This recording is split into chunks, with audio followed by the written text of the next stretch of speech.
2007. 2007 was the 50th anniversary of the Treaty of Rome, which all of you know founded the modern European Union.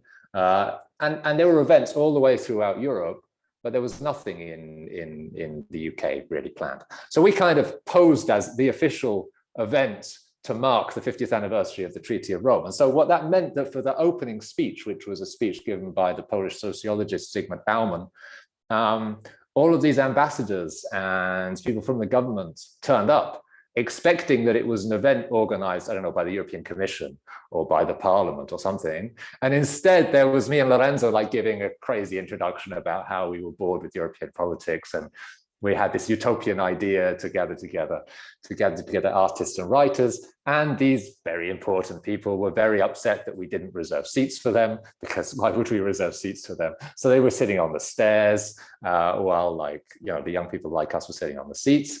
And Zygmunt Bauman gave a great speech. And so this was great fun. And then we did a further 10 days worth of the festival, and this kind of confusion continued. We had television fly from Italy, television fly from Canada, television fly from China, thinking that this was like the official celebration in London of the anniversary of the Treaty of Rome. And it wasn't. It was me and my crazy friend Lorenzo explaining that we wanted to try and shake things up a little bit. So after this first experience, we learned a couple of things. We learned that despite what you might think, there's the possibility of doing unexpected things around the European Union if you can find the right opportunity. And we got some luck in finding this kind of opportunity, but we also thought about it a little bit. And so it meant that with no resources, we had no money, we were able to have a little bit of an impact, and people were talking about us, and we forced ourselves into a space that we weren't really supposed to be in. That was one thing. Second thing was that one of the things we discovered in London, which we knew was going to happen, was that we were able to build a team of people from all over Europe, and in fact, beyond Europe. There were Australians, Lebanese, and others helping out with this festival. And already we understood, this collective spirit amongst these people, and enlarging this group of people and making more people feel like they're part of the adventure really pays off afterwards, because after the festival, everybody said, hey, that was great fun. We've got to do more things. What should we do? And some people said, I'm going to go and move to Paris or Bologna or Cluj-Napoca or wherever they were going next after London. I want to organize the festival there as well. So, from starting in London, we were able to develop a festival which also took place in more and more cities. And at some point by 2013, it was happening in 15 cities simultaneously across Europe. Then after 2013, we said, wow, this is exhausting. Let's do one city at a time, but let's move around. So it continues like that. So this was the power of the team, and also the power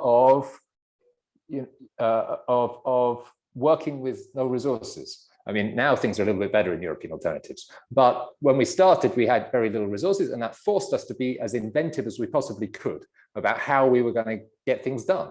Asking people for favors, asking people to pay for publicity for us, give us the venue for free. These guys I mentioned, the London Fight Club, they came to this fight club on their motorbikes. So we asked them, can you distribute the program of the festival? So we had these big guys driving around London with their motorbikes, handing out so it was this kind of invention. The waiters I mentioned, the Italian waiters, at some point, Lorenzo and I didn't have any money left at all to buy any food. So they used to bring us back the leftover food from the Italian restaurant. So everything was about survival. So this was an important lesson as well. So after this first experience, and perhaps we thought, okay, we should continue to do artistic and cultural kinds of things. That's where we started, and have these visions of the future of Europe. But also people came to us and said, hey, you guys seem to be active on European affairs. I'm very upset about the situation of media freedom in Italy, or the expulsion of the Roma from where they're living in France. These were some of the issues that came up in 2008. I think you guys should do something about it. And so we thought to ourselves, well, yeah, probably we should, but surely there's other organizations that are doing this. And we looked around and we saw, yeah, there are other organizations, of course, much bigger organizations active on these topics, but they're typically so big that actually they're not the kind of thing that individual citizens and young people can get that involved in. You know, Reporters Without Borders could be talking about media freedom, or Freedom House, or, you know, the European Commissioner was talking about the rights of the Roma to not be expelled from France. Okay, this is something, but we thought, well, we want to do something where we feel like we're actually acting. So, you know, with this kind of group of friends, we decided, when it came to media freedom, and the situation in 2008 was that Berlusconi was both prime minister and also owned a large part of the media market in Italy. And so we decided we'd take that one as a topic, and we turned up at the European Parliament in Brussels and tried to get into the Parliament and started knocking on the parliamentarians' doors, literally knocking on their doors and basically saying, "Hi, we're citizens. We think you should do something about the situation of media freedom in Italy, because, you know, it's problematic for European democracy." And well, all the parliamentarians said, "What? Who are you? How did you get in?" This was one reaction. The other reaction, you know, like, we see a lot of lobbyists, we don't see many citizens. So this was one reaction. Some people said, no, it's not the position of the European Parliament to get involved in national affairs. Okay, these people, there wasn't so much we could do with. But there were some people who agreed with us, and they agreed with us, and they're also politicians. So they wanted to legitimate what they wanted to do anyway by working with us. So there were some people who wanted the European Parliament to say something about media freedom in Italy. And the fact that they could say, oh, but there's also citizens, or, you know, young citizens have come from around Europe to tell us we ought to do this, gave them a further argument. And so we understood this. We understood that, you know, we get used by them and they get used by us. But if we've got some common objective in mind, then maybe we can get something done. You know, and this was a fun experience as well. We were still relatively poor, so we didn't have any mobile telephones. But in the European Parliament building in Brussels, if you ever go there, you'll see there's telephones on the wall in the corridors, which I guess is from the days when people didn't have mobile telephones and they probably had to call like their national capital, like, which way should I vote on this and this and this. So there's these telephones on the wall which are free to use. So we started to use them to call the offices of the parliamentarians, right? It was easier than walking around all the offices of the parliamentarians. Pretty soon, people started to call back the number of the telephone on the wall. So these telephones were ringing and people were like, can we speak with European Alternatives? Yes, yeah, hi, this is European Alternatives. They thought it was our office. It was just a telephone on the wall. So this was fun. This was fun. We had all these telephones in front of us, like, yeah, European Alternatives says this and this. So we worked with a group of parliamentarians to make a resolution in the European Parliament condemning the situation of media monopoly in Italy. And this was voted in 2008. It was a tie in the European Parliament. It was exactly 50% for and against. This was kind of mysterious because some people were mysteriously ill. So this is always the story with these kinds of things. So that means that it didn't pass the resolution. But we realized from this experience, okay, it's also possible. It's not only possible to organize public events, but it's also possible to maybe do something with the institutions. And there's these kinds of spaces of opportunity by acting in slightly unexpected ways, you know, literally just turning up and knocking on doors and trying to find a way of making things happen. So from then, European Alternatives has run more and more kinds of campaigns. So just today, you know, now, whatever it is, 14 years later, today, my colleagues are in Palermo, in Sicily, welcoming mayors from around Europe to speak with migrant rescue boats about a more welcoming migration policy for Europe and how NGOs and mayors can work together. The conference is called From Sea to City. And that's something we're going to continue doing. We've had, you know, all throughout the financial crisis, we were campaigning on issues around youth unemployment, a different policy for the Eurozone. We ran an ECI on media freedom, Roma rights, all kinds of different topics. But with every one of these kinds of campaigns, we tried to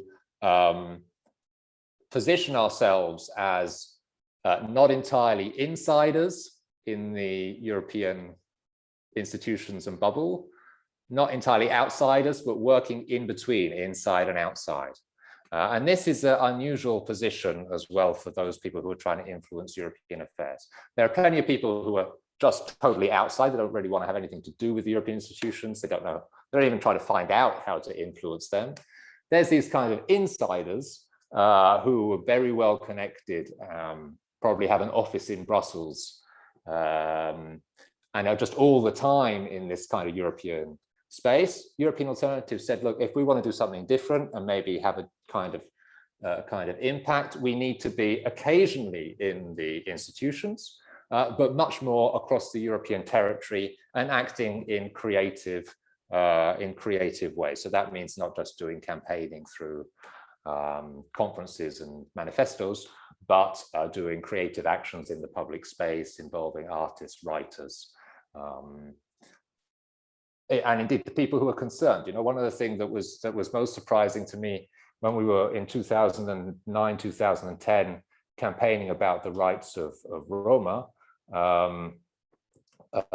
we went into the European Parliament and we showed some videos of our conversations with some people from the Roma community in Romania and in Bulgaria.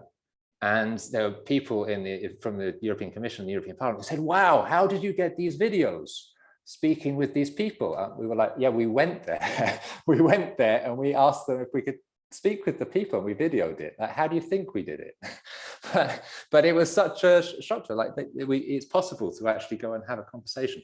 So, so involving the people who are actually directly concerned by the topics that we were talking about as well. I mean, it seems obvious, but there's maybe not enough people doing it throughout Europe. So you know, I've told you those different things to try to encourage you to think that starting with half a good idea and no resources, it's possible to find other people who want to join in with trying to make something work.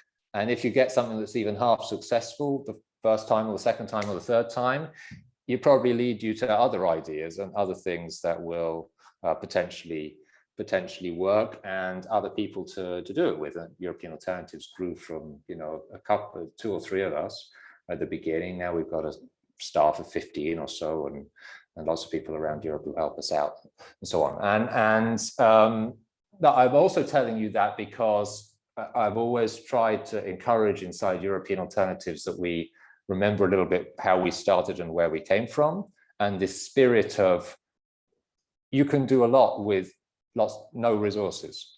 And actually, you know, if you have no resources, you have to be much more creative than if you have a whole bundle of resources. And there's loads of organizations out there which just keep on doing the same thing. And they get lots of resources for doing the same thing. But at some point you think, okay, you know, you've done this.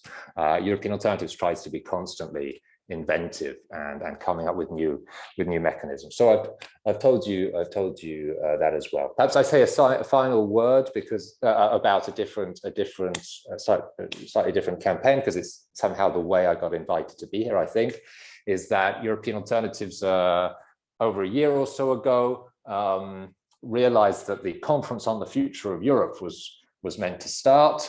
You've probably heard about it. It's an initiative of the European institutions to talk about the future of Europe, and they say it's going to be citizen-centered and so on. And when we heard about that, we felt two things. One is that the future of Europe is what we've been working on for years. And we're not the only ones. Loads of other civil society organizations, thankfully, have got their things to say about the future of Europe as well. So the institutions sort of come into our territory. So we said, okay, we have to make sure that they know that we're here already. And secondly, the European institutions were promising this was going to be a citizen-centered exercise. And our experience with the European institutions makes us think that despite sometimes very good intentions, they're not the best at really engaging with citizens. So we pulled together different organizations we've been working with, over 50 of them across Europe, into a coalition called Citizens Take Over Europe, to emphasize that citizens are able to organize themselves across Europe, They already have plenty of discussions about what the future should look like, and that any conference on the future of Europe should be set up in a genuinely inclusive and democratic way. That is how I got to know Lena from the Schwarzkopf Foundation. The Schwarzkopf Foundation is part of this kind of coalition. And in some ways, it exemplifies, this coalition exemplifies some of the things I've been trying to tell you. It's not opposed to working with the European institutions, but it's critical of them, and it tries to be constructively critical of them and say, well, if you really want to do inclusive participation, you probably need to think about it like this rather than the way you're currently thinking about it. So that's one kind of thing.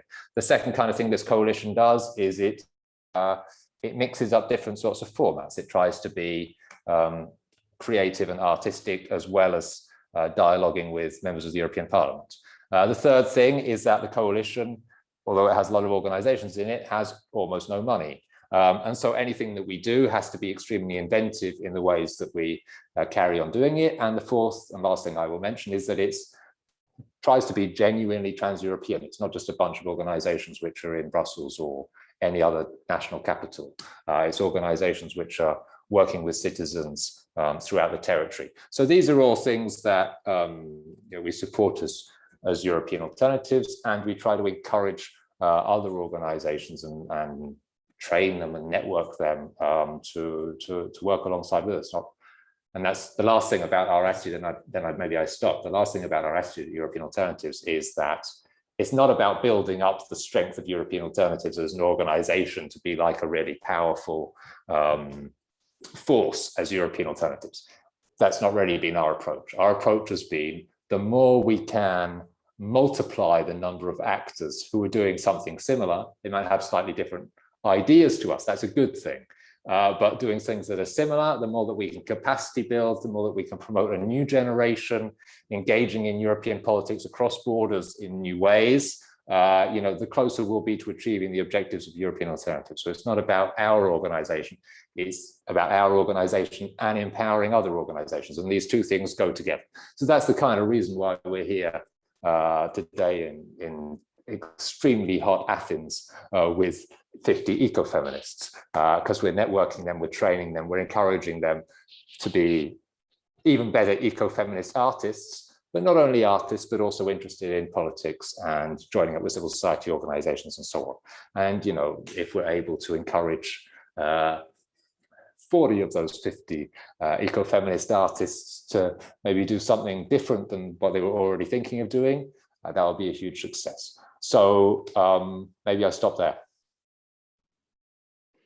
Thank you, Niccolo. It was a really very motivational, inspirational input, especially the story about how you got started as European Alternatives. I think this is what our young participants or young EY peers experience very often. They start an event, a session, and it grew to something bigger.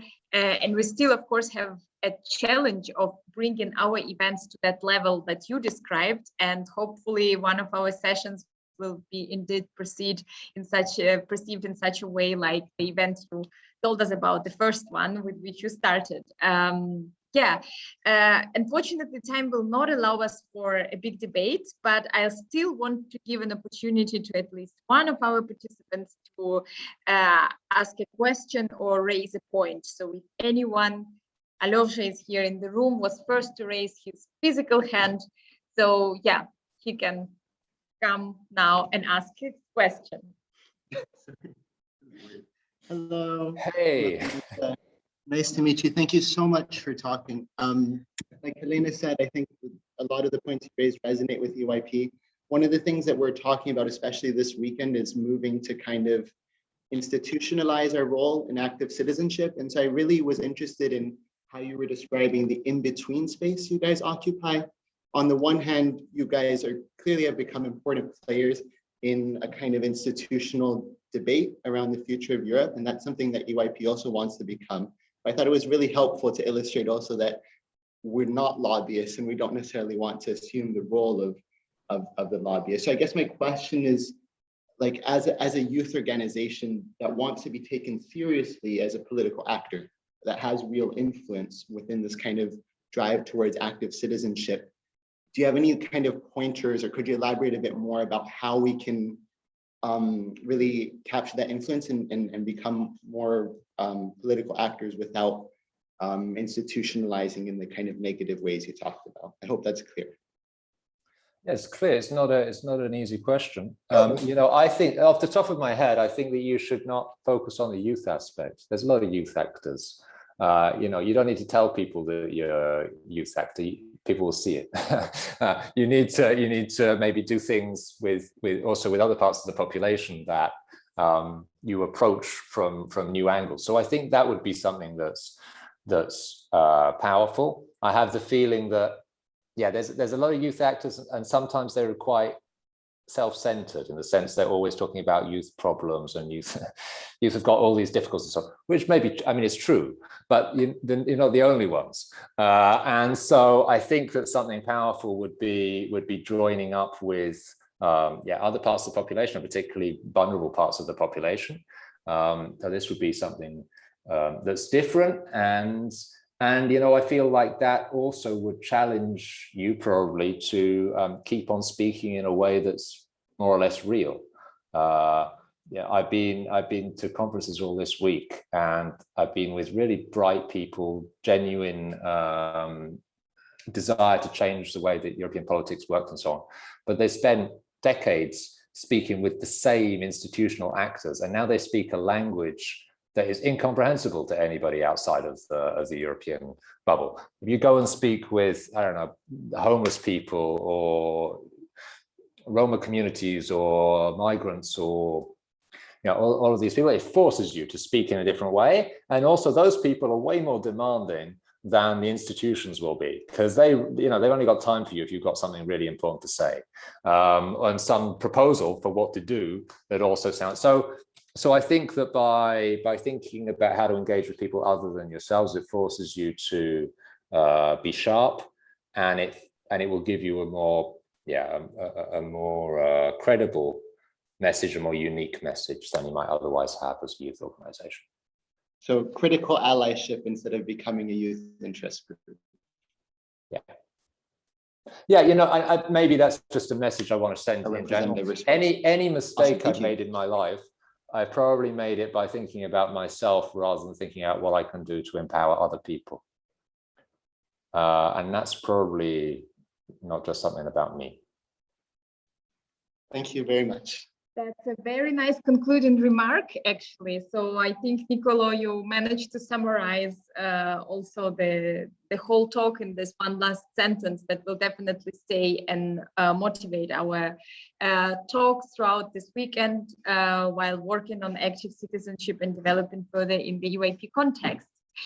Yeah, so we have to finish here, but I hope it's not our only and last meeting point, and I hope we'll even be able perhaps to build some allyship with European alternatives. We have here future event managers of the events in 2021 and for the 8 years, plus managers of the local NGOs, and I think, yeah, we definitely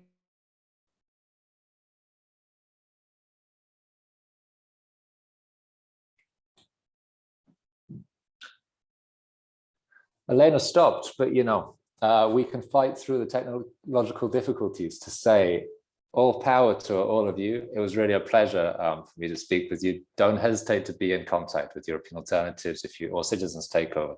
If you want to become involved, or you've got an idea for something to do together, that's the reason I came along. So have a great day, everybody. Say bye to Helena for me rather, and for you. Ciao.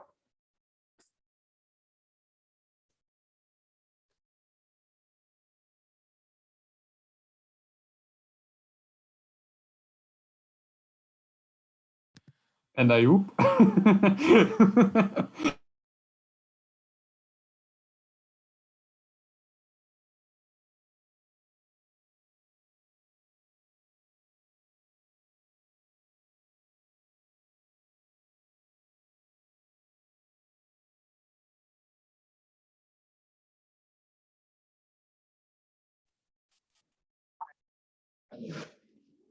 Hello. It looks like Am I back? Can you hear me? Yeah, so the hotspot telephone just died. And now it was another hotspot that we used. So now I would ask you to switch to the main room because our training will start there. Of course, you can take like 3 minutes break, but definitely be there like in 3-4 minutes. And we are also switching to the main room. So see you all there. Bye-bye.